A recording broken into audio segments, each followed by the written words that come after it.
Welcome to Pindar Poetry. We hope you learned something new. You start by powering the Galaxy S20 off to protect the card and phone. This is why you won't corrupt data. Once done, locate the small SIM tray slot on the top edge.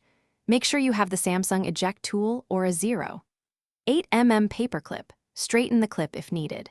Lay the phone face down on a soft cloth to avoid scratches and position your hands so you can apply steady, gentle pressure when inserting the tool. You insert the eject tool perpendicular into the tiny hole until you feel a click. This releases the spring-loaded tray. Once the tray pops out slightly, pull it straight out with your fingers. Make sure you keep it level so the nano SIM doesn't slide or bend. If the tray resists, stop and recheck your angle. Forcing can damage the mechanism. Carefully lift the SIM card out by the corners and note the orientation so you can reinstall it the same way. You finish by placing the SIM in the tray with the cut corner aligned. Make sure the gold contacts face down so it seats correctly. Slowly slide the tray back into the slot until it clicks and sits flush. This secures the connection and prevents water ingress. If the tray won't go in, remove it and inspect for dust or a bent edge. Clean with compressed air, realign, and try again.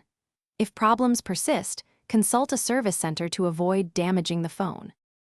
Thanks for watching. Consider subscribing if we helped you.